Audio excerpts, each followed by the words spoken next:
Teleamazonas presenta 24 horas con Liz Palareso y María Gracia Acosta.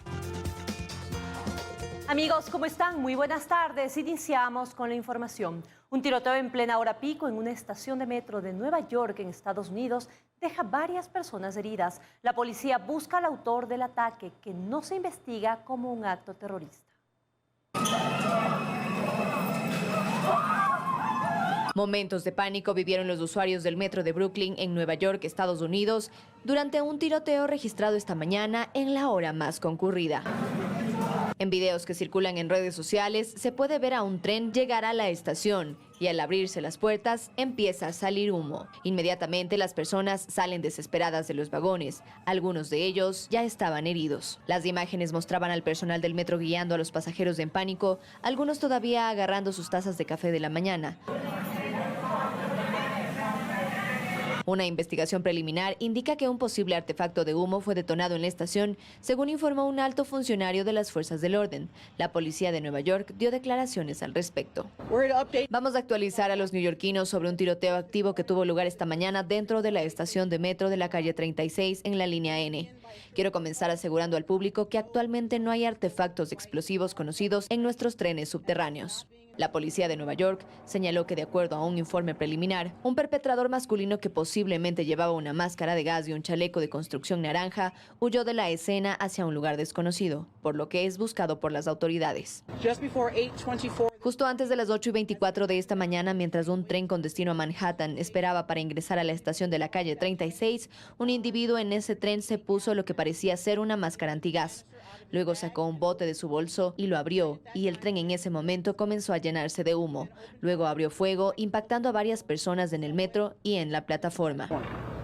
En el ataque, que no se investiga como un acto terrorista, al menos 16 personas resultaron heridas. Además, todas las escuelas en el área cercana de Brooklyn tienen orden de cierre. El incidente se produce en medio de un aumento de los tiroteos en Nueva York en los últimos 2 años y un aumento particular de la violencia en el metro que se ha convertido en el foco de atención de la administración del alcalde Eric Adams. Angie Torres, 24 horas.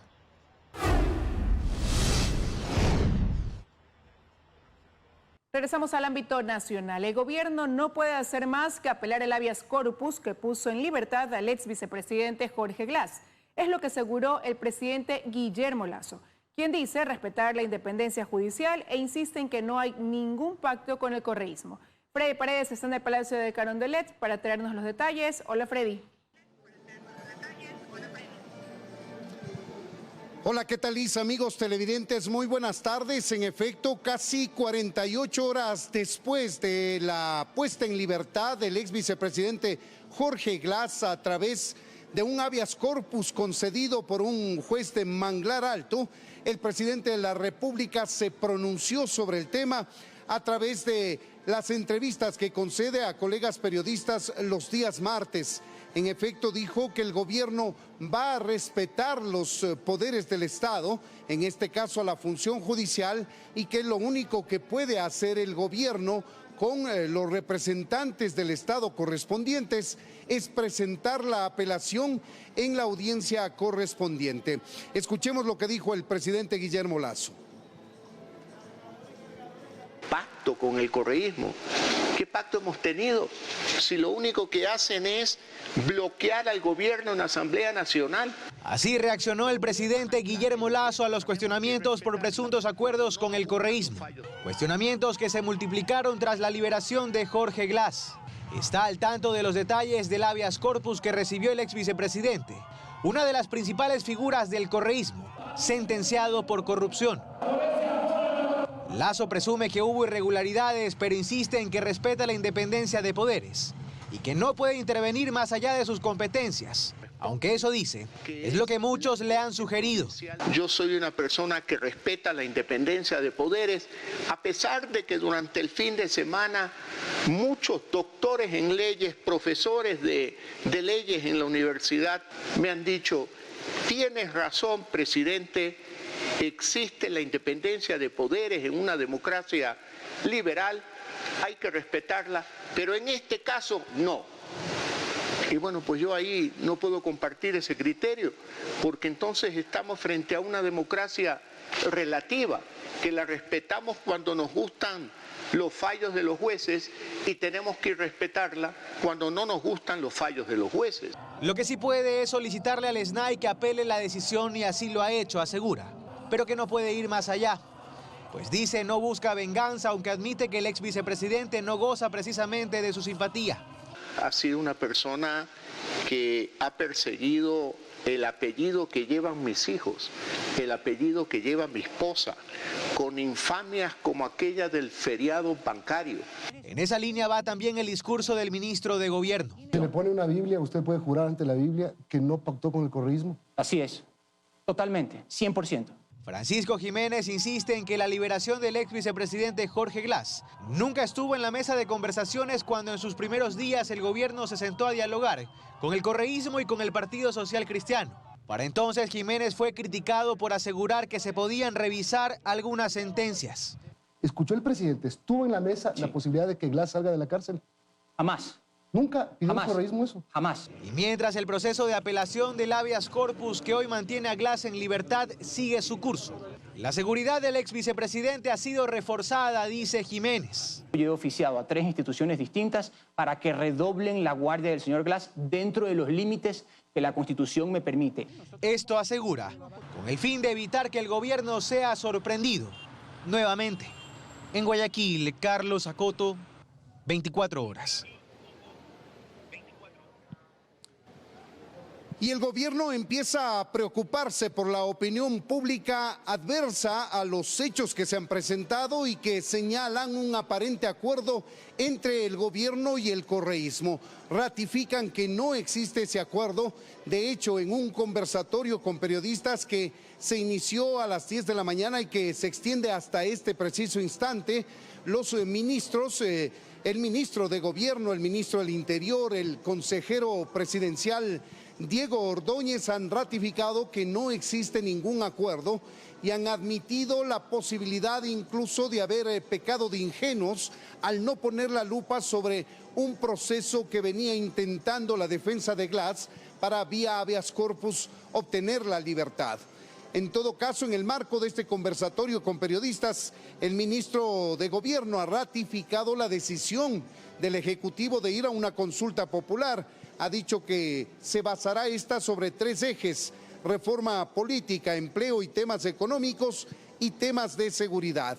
Asimismo dijo que se barajan temas sueltos, si se quiere, relacionados con el ambiente y temas laborales. Se hablará también de la configuración de la Asamblea y el fortalecimiento de los partidos políticos nacionales. Esto estará listo entre 15 y 20 días, ha dicho, y se planifica la consulta popular entre septiembre y octubre de este año, siempre antes de las elecciones seccionales, si es que los plazos correspondientes se cumplen.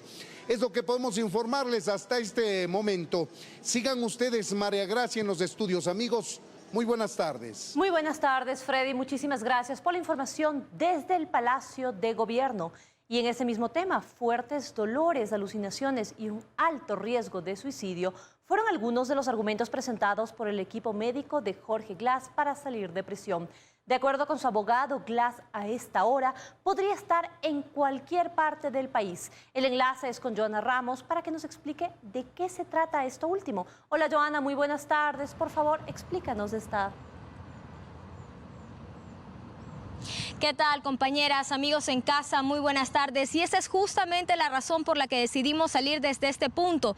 Y es que según la defensa del ex vicepresidente de la República, Jorge Glas, sentenciado por los delitos de asociación ilícita y cohecho, él puede estar en estos precisos momentos en cualquier lado del país. No tiene ninguna restricción en su movilidad. Así nos confirmó la defensa. Hay que recordar que médicos que estuvieron presentes en la audiencia en la que consiguió Jorge Glas su medida para salir de prisión, se argumentó que su estado de salud es muy delicado. Ante esto, el gobierno no objetó nada al respecto. Veamos la siguiente nota. Se siguen conociendo detalles de la audiencia en la que el ex vicepresidente Jorge Glas, sentenciado por asociación ilícita y cohecho, consiguió salir de prisión a través de un habeas corpus en menos de 15 horas. En la diligencia del pasado 7 de abril estuvieron presentes de forma virtual el juez Diego Moscoso, Jorge Glas, su abogado, 4 médicos, un representante del SNAI, un representante de la Policía Nacional y un representante del Ministerio de Gobierno. En el resumen del acta de audiencia, el doctor Edison Barreto aseguró que Glas mantiene múltiples enfermedades, una de ellas la espondilitis anquilosante, y añadió que a Glas le toma entre 30 y 45 minutos recuperar la movilidad tras una siesta o el descanso nocturno. En la audiencia, Barreto agregó que el paciente ha tenido cuadros en los que alucina. Muchas veces ha referido que ve sangre en las paredes cuando no la hay, insectos y que escucha voces que le hablan en la noche, en la mañana, todo el día. Mientras que el psiquiatra y psicoterapéutica alemán Michael Brun señaló que cuando visitó a Glas en la cárcel tenía un cuadro psiquiátrico grave y un trastorno depresivo mayor con síntomas psicóticos, por lo que vislumbra un riesgo de suicidio alto, a lo que el representante del SNAI respondió al respecto que no se tiene nada que objetar. El juez Moscoso concedió el habeas corpus la noche del sábado y antes del mediodía del domingo, Glas salió de la cárcel de La Tacunga, visiblemente alegre, con el ánimo y la fuerza suficiente para tomarse fotos y saludar a quienes lo esperaron al salir. El hasta hace unas horas PPL, que consiguió su libertad por su estado de salud delicado, ese mismo día emprendió un viaje por carretera por más de 8 horas para participar de una concentración en el suburbio de Guayaquil. El juez Moscoso dispuso medidas alternativas como la presentación mensual en la Corte del Guayas y la prohibición de salida del país hasta que culmine la pena, que podría ser de 22 años de prisión si lo sentencian por peculado en el caso Singue. Y aunque en la audiencia se estableció que el domicilio de Glas está en el kilómetro 14,5 de Vía a la Costa, esto no significa que él deba permanecer en ese lugar las 24 horas. Cualquier lado del país puede estar. Esa es la medida en la cual el juez constitucional le dio que continúe cumpliendo su condena fuera del centro de rehabilitación. Queda entonces aclarado, el ex vicepresidente de la República, Jorge Glas, no tiene la obligación de estar en un lugar específico. Sí tiene que cumplir presentándose el primer lunes de cada mes ante la Corte Provincial de Justicia aquí en la provincia del Guayas. El ex vicepresidente tampoco debe utilizar grillete electrónico y su defensa no nos quiso confirmar si ya cuenta con el resguardo policial que había sido anunciado por parte del gobierno, esto para evitar posibles fugas. Con esta información me despido. Siguen ustedes con más en estudio. Muy buenas tardes. Buenas tardes, Joana, también para ti. Muchísimas gracias. El Partido Social Cristiano, UNES y CREO se acusan entre sí de mantener pactos por debajo de la mesa. Mientras la credibilidad de los partidos políticos se desploma, el descontento generalizado aumenta en un escenario de total incertidumbre y desconfianza, aseguran especialistas.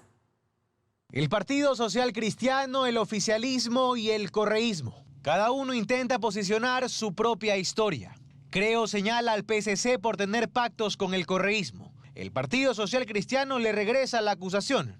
Pero el correísmo se desmarca y asegura que es el oficialismo el que ha pactado, pero no con ellos, sino con Pachacutic y la izquierda democrática. Aunque en la ley de inversiones sus votos no le hayan correspondido. En conclusión, un enredo. Uno que no hace más que poner en caída libre la credibilidad de la clase política del país, creen dos especialistas. Mauricio Alarcón asegura que las tensiones políticas y la falta de transparencia hacen que tome fuerza el pedido de que se vayan todos. La credibilidad y la confianza de los ecuatorianos, en lugar de aumentar por buenos resultados, disminuye por acciones ineficientes de actores políticos cuyos intereses particulares están por encima de los intereses del país. A eso se suma la falta de liderazgos, dice el analista Luis Córdoba. Ni desde el Ejecutivo ni desde la Asamblea se ha logrado clarificar cuál es el horizonte de aquí a 1 año, de aquí a 2 años de lo que va a ocurrir en el país. Y es que a casi un mes del primer año del Ejecutivo y del Legislativo, poco es lo que se ha logrado avanzar, pues ambos han quedado debiendo, coinciden, a quienes los pusieron ahí, sus electores. Los actores políticos tienen una responsabilidad enorme con nosotros, ya no solo para darnos candidatos de calidad, sino para cumplir con aquellos compromisos, aquellas ofertas que asumieron cuando eran candidatos, que utilizaron para convencernos de votar por ellos y que en este momento quizá son las que decepcionan por sus resultados respecto de las acciones emprendidas. Aseguran que aunque cada vez parezca más difícil, se deben buscar salidas, pues hay una realidad. La crisis política es insostenible. Estamos muy cerca de una situación en la que el país explote ante los resultados, ante el engaño electoral al que permanentemente hemos sido sometidos. Estamos cada vez arrinconando a la sociedad hacia una explosión social que normalmente se da en las protestas en las calles. En Guayaquil, Carlos Acoto, 24 horas.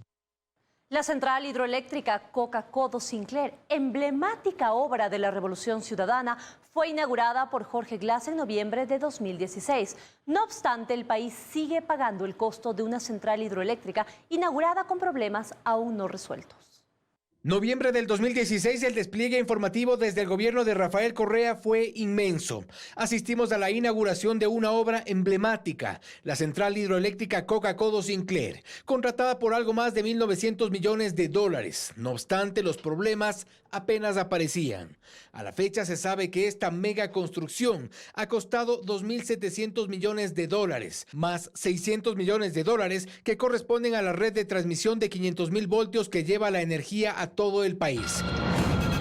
Una central de 3.300 millones de dólares sin que a la fecha, 6 años después, haya sido entregada en su totalidad. Y es que en el camino se han conocido de varios problemas que pretendieron pasarse por alto en el acto de inauguración. Se han detectado, por ejemplo, fisuras en los distribuidores de presión o fuga de agua en válvulas esféricas. Y algo de esto ya encontró Contraloría en marzo del 2019. El informe establece el hallazgo de 7.648 fisuras en distribuidores, en un área expuesta a grandes presiones de agua, poniendo en riesgo la casa de máquinas en la cual el Estado invirtió más de 1.010 millones de dólares. Lo cierto es que aparecieron informes que delatan que la obra se recibió con fisuras, que se sabía de los problemas. De ahí que se tienden sospechas sobre quienes inauguraron la obra y quienes pasaron por alto los problemas. De hecho, fue durante la gestión del excontralor Pablo Celi que se desvanecieron glosas por 295 millones de dólares a favor de la constructora Sinohidro. Y sí, la inauguraron con una Contraloría General del Estado ciega y Jorge Glass como vicepresidente a cargo del evento. Fausto Yepes, 24 horas. El excontralor Pablo Celi recibió una segunda sustitución de la medida de prisión preventiva en el caso que se sigue en su contra por el delito de cohecho. El contacto es con Daniela Valencia, quien está en la Corte Nacional de Justicia, para que nos dé más detalles. Hola Daniela, buenas tardes. Buenas tardes en estudio, amigos televidentes. Efectivamente, en una audiencia que no tardó más de una hora, el juez nacional Luis Rivera acató lo solicitado por la defensa del excontralor Pablo Celi y por segunda ocasión le dictó medidas sustitutivas a la prisión preventiva. De esta forma, se ratificó el arresto domiciliario dictado el día de ayer en el conocido caso Las Torres, esta vez en el proceso que se sigue en su contra por el delito de cohecho. Nosotros les hemos preparado un reportaje al respecto, veamos. La salida del excontralor Pablo Celi de la cárcel 4 de Quito para cumplir con la medida sustitutiva de arresto domiciliario, uso de dispositivo electrónico y vigilancia policial permanente está a horas de concretarse. Esto luego de que este martes se dictara y unificaran las medidas cautelares en el segundo proceso en su contra por el delito de cohecho. Va a seguir con arresto domiciliario, seguirá asistiendo normalmente a la audiencia, que ese es el interés de él, de estar presente en esta audiencia para demostrar lo que no le corresponde, que es su inocencia. A pesar de que se aseguró que la boleta de excarcelación se otorga de forma inmediata, la defensa de Celi asegura que la ejecución de las medidas podría tomar hasta el jueves por todos los trámites a realizar. En el caso de Las Torres se envió la boleta, en el otro caso se está ya notificando en este momento porque el señor secretario me dijo que lo notificaba inmediatamente, pero el trámite burocrático para que se haga efectiva esa boleta es la que nos va a demorar. A la par, este martes a las 10 horas estaba convocada la audiencia de revisión de medidas cautelares del hermano del excontralor Pablo Celi, Esteban Celi, y del hermano del exsecretario de la Presidencia, José Briones, Adolfo Augusto Briones, dentro del caso Las Torres. La falta de acción de personal para que el fiscal subrogante Wilson Toainga fuera delegado en esta audiencia hizo que la diligencia se suspendiera para las 4 de la tarde. Lo que hizo la sala es llamarle la atención al doctor Toainga por presentarse sin los documentos que acrediten su comparecencia en esta audiencia. En Quito, Daniela Valencia, 24 horas. Como ya lo veíamos, además, en horas de la tarde, específicamente a las 4 de la tarde, se instalará la audiencia de revisión de medidas cautelares que pesan sobre el hermano del excontralor Pablo Celi, Esteban Celi, y también sobre Adolfo Augusto Briones, esto dentro del caso Las Torres, por solicitud de fiscalía y a 2 días de que caduque la prisión preventiva dentro de esta causa. Es lo que les podemos contar al momento. Regresamos con ustedes a estudios. Una excelente tarde. También para ti, Daniela, muchísimas gracias por la información. Con esto, amigos, hacemos una pausa. Enseguida, los bloques políticos cercan a Guadalupe Llori. Ya les damos los detalles. Además, sube la gasolina súper y alcanza precios históricos. Les contamos al volver.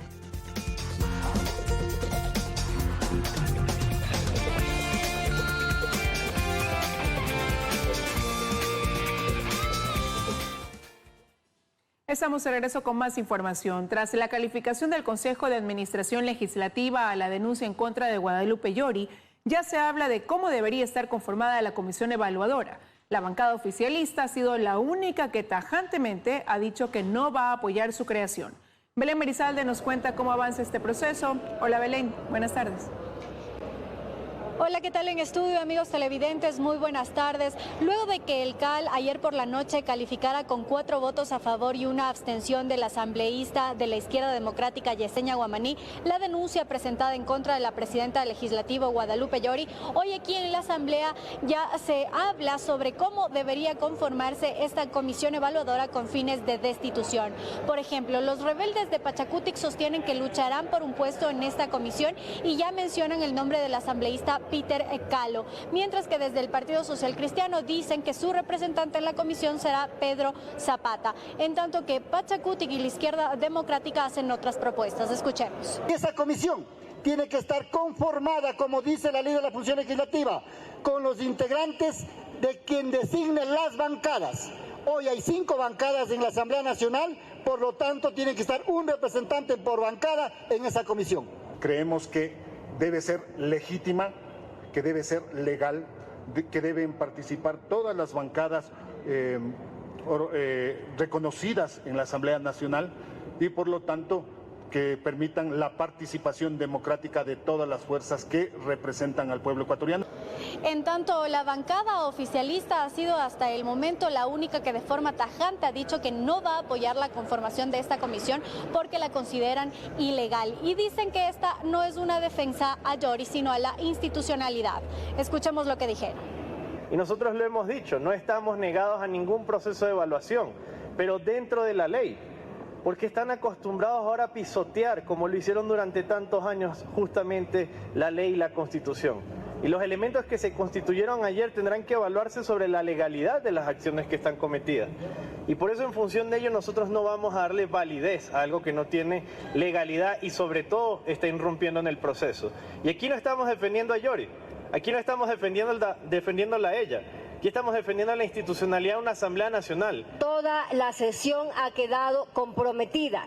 Tal es así que cuando se empezaron a tratar los temas no se pudo llegar a resolución en 2 de las denuncias porque los implicados estaban justamente mencionados en el proceso y todos tuvieron que abstenerse. Es decir, quedó prácticamente en el limbo 2 de esas 3 denuncias y la tercera se calificó en una sesión inválida, además con un problema significativo en cuanto al reconocimiento de firma. La presidenta de la Asamblea Nacional será quien deba poner en conocimiento del Pleno esta denuncia. Sin embargo, no tiene un plazo fijo para hacerlo, pero aquí en el Legislativo se espera que esto ocurra la próxima semana. Lo que todavía no hay una claridad, no hay criterios certeros es qué va a pasar con las denuncias presentadas en contra de los 7 miembros del CAL. Eso prácticamente, dicen algunos, ha quedado en el limbo. A esta hora, en cambio, el Pleno de la Asamblea se encuentra reunido tratando en primer debate el proyecto de ley de uso legítimo de la fuerza. Recordemos que este tema había sido suspendido en varias ocasiones por todo este conflicto y esta crisis que se vive aquí a la interna del Legislativo. Esa es la información que tenemos a esta hora, pero ustedes continúan con más noticias desde estudios. Que tengan una buena tarde. También tú, Belén, muchísimas gracias por la información. Y mucha atención porque desde hoy el galón de gasolina súper se lo consigue a $4.66. Esto significa un aumento de 68 centavos centavos con respecto a su valor anterior. Como todos los 12 de cada mes, en Ecuador hay un nuevo precio de la gasolina súper. Según la última actualización de este combustible, el galón de gasolina súper está en $4.66. Bueno, que es muy fuerte para uno con todo este problema de la pandemia. Ha sido muy complicado asumir ese cargo adicional. Está demasiado brutal. O sea, yo mi carro lo tanqueaba con $60, $65 de súper. Pero ahora son más de $80, $90, casi $100, entonces es algo insostenible para el bolsillo ecuatoriano. El nuevo valor implica un incremento de 68 centavos con respecto al precio anterior, que era de $3.98. El valor de esta gasolina se actualiza de manera mensual en función del costo internacional del petróleo, transporte, impuestos y otros. En el mes de marzo el precio fue alto, estuvo por sobre los $110 en promedio. Y esto es lo que se traduce directamente como es en el cálculo que realizamos nosotros. Por lo que para el próximo mes y tras los anuncios de varios países de liberar sus reservas de petróleo, el valor puede mantenerse o disminuir, aunque esto último sería mínimo. La liberación empezaría en mayo, entonces lo que podríamos ver allí es que podría tener una incidencia a que baje el precio del petróleo, ¿sí? Pero no lo vamos a ver inmediatamente en el 12 de mayo, sino lo veríamos el 12 de junio. El valor de la Extra, Ecopaís y diésel está congelado desde octubre pasado. El galón de estos combustibles se vende en $2.55 y $1.90 respectivamente. Joana Ramos, 24 horas. 1.400 agentes penitenciarios se sumarán a las filas del Servicio de Atención a Personas Privadas de la Libertad para combatir la emergencia carcelaria. La convocatoria para los postulantes se abrió este martes. Paul Cuello nos cuenta los detalles. Hola, Paul. María Gracia, Liz, amigos, ¿qué tal? Buenas tardes. Así es, esto es parte de las estrategias que ejecuta el gobierno para enfrentar la crisis penitenciaria. Hoy se abrió la convocatoria en la que podrán participar tanto hombres como mujeres a partir de los 18 años de edad. Les tenemos más en el siguiente reportaje, veamos. Este martes el SNAI y la Policía Nacional abrieron la convocatoria para contratar a 1.400 agentes penitenciarios a nivel nacional. La postulación para los interesados se realizará de forma virtual a través de la página reclutamiento.policia.gov.es. Invitamos a toda la ciudadanía, a todos los jóvenes bachilleres del país que se sientan de alguna manera identificados con los temas de la seguridad integral del Estado desde la perspectiva de la seguridad penitenciaria y carcelaria, que se involucren también en este esfuerzo que realizan las autoridades del SNAI.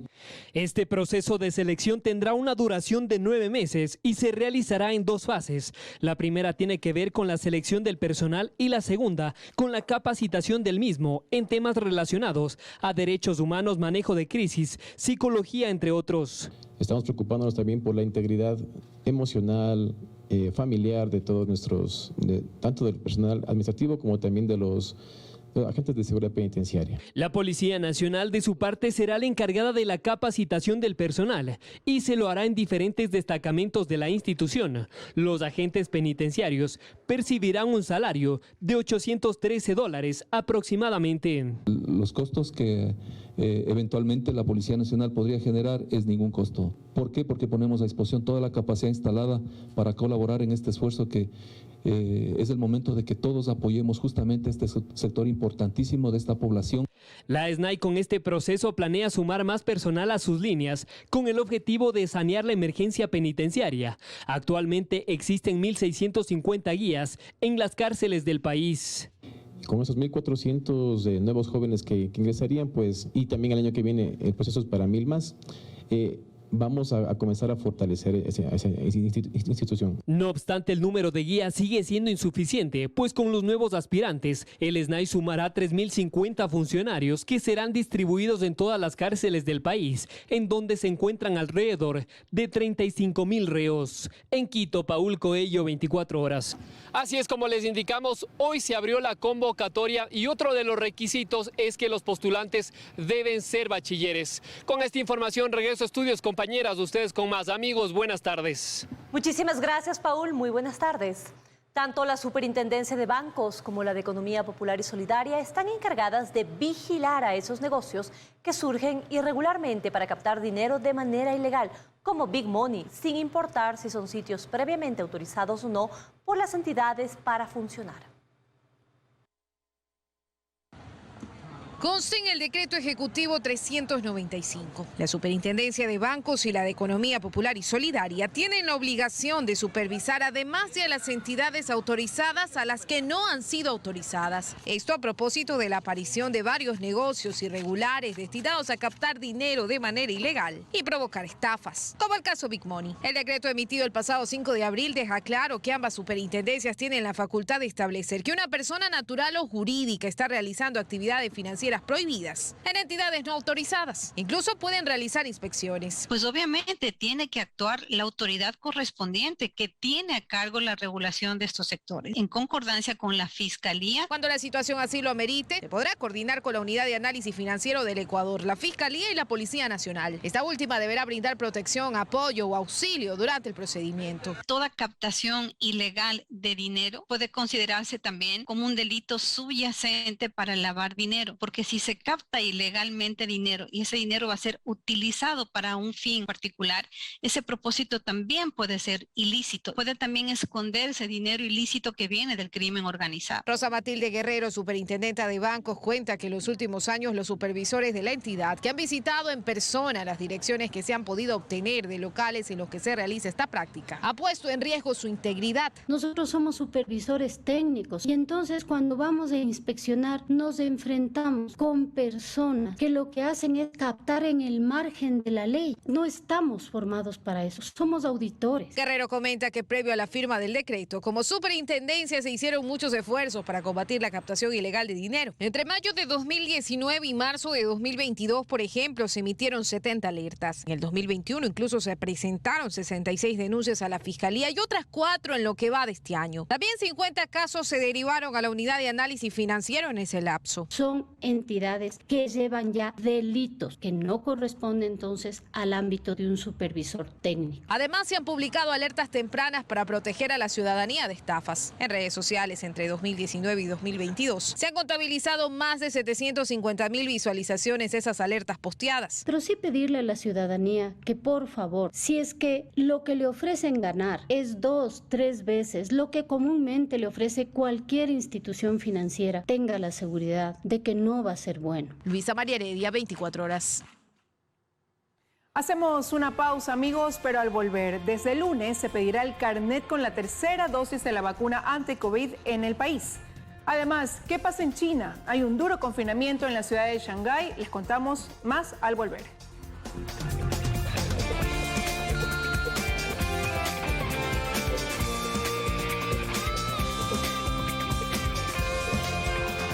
Más noticias. El COE Nacional actualiza disposiciones mientras anuncia que estamos en el mejor momento de la pandemia desde el día lunes. Además, se requerirá la tercera dosis en el carnet de vacunación. Las autoridades del COE Nacional señalaron que el país se encuentra con los mejores indicadores de toda la pandemia. Es por esto que se mantendrán disposiciones que flexibilizan la situación. Así lo dijo el presidente del COE, Juan Zapata. Y eso hace que el COE tome algunas decisiones o ratifique algunas decisiones. Como por ejemplo, estamos próximos a un feriado, por lo tanto no van a haber medidas restrictivas de movilidad porque los indicadores son absolutamente claros. Se ratifica en la resolución del 17 de marzo de eliminar absolutamente todos los aforos, pero no olvidar que esos aforos deben ser hasta el 100%.